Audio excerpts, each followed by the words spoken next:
17နှစ်ထဲရောက်17နှစ်ထဲရောက်နေပြီ တော့9နှစ်ပြည့်တော့ဟုတ် ဆက်တဲ့နှစ်ကျော်သွားပြီပေါ့လေ ဟုတ်7နှစ်ကျော်တယ်ဟုတ် ကျွန်တော်9လလောက်ကြော်ပြီခင်ဗျ ဒီဝိဇ္ဇာမှာအမှတ်တရဖြစ်တော့ကတော့လွန်ခဲ့တဲ့2028ရက်နေ့ကထုတ်သွားတဲ့ငလျင်ကတော့အမှတ်တရပဲ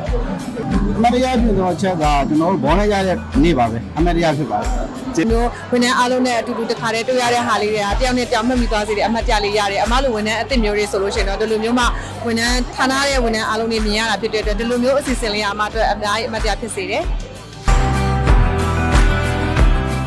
ဟောမေတ္တာပေါ့ဟုတ်ကဲ့မေတ္တာရှိထားပြီးတော့ကျွန်တော်တို့ customer တွေကိုလည်း service ပေးရမယ်ဝန်ထမ်းချင်းချင်းလည်းမေတ္တာရှိထားပြီးဆက်ဆံရမယ်ဆိုရင်ဒီကအများကြီးပေါ်အောင်ပြပါနံပါတ်1ကတော့ရေးကြတော့မေတ္တာပေါ့ဒါနဲ့မေတ္တာရေးကြည့်တယ်ဆိုရင်လည်း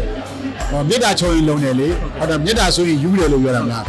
မေတ္တာနဲ့လုပ်လို့မယ်ဒါနဲ့အလုပ်တစ်ခုလို့ရှိရင်မှန်တယ်ဆိုလို့ရှိရင်ဘာလုပ်ရမလဲတတိရှိရှိလုပ်ရမယ်ဘယ်လိုလုပ်မလဲဝရိယအားစိုက်ပြီးလုပ်ရမယ်အကုန်လုံးကတော့သူ့ဟာနဲ့သူကတော့ကျိတ်ဆက်မိမေတ္တာကတော့မေတ္တာချုံရင်တော့လုံးတယ် အကြိုက်ဆုံးချက်ကဘာဖြစ်မလဲဆိုတော့ဟိုသူက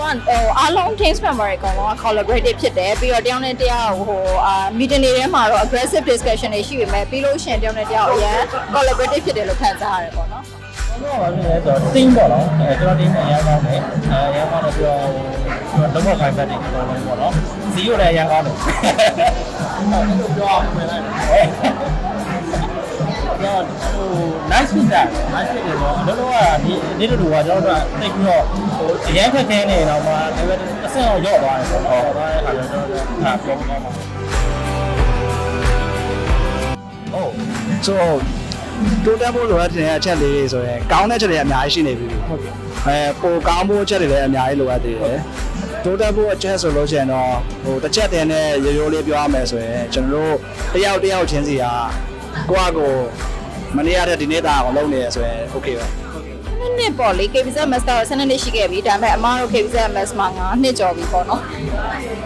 9နှစ်ကျော်ပြီပေါ့နော်အဲ့9နှစ်အတွင်းမှာရခဲ့တဲ့ experience တွေအရတော့ KBZ master ကအများကြီးတိုးတက်လာတယ်ဆက်ပြီးတော့လည်းတိုးတက်သွားဖို့ရှိတယ်အဲ့တော့ senior management ရဲ့ direction တွေလည်းကောင်းကောင်း foundation ကောင်းကောင်းနဲ့ဆက်ပြီးတော့ improve ဖြစ်ဖို့ direction တွေလည်းပေးထားရဲဆိုတော့အများကြီး improve ဖြစ်သွားဖို့မျှော်လင့်တယ်အကောင်းဆုံးလည်း contribute လုပ်သွားပါမယ်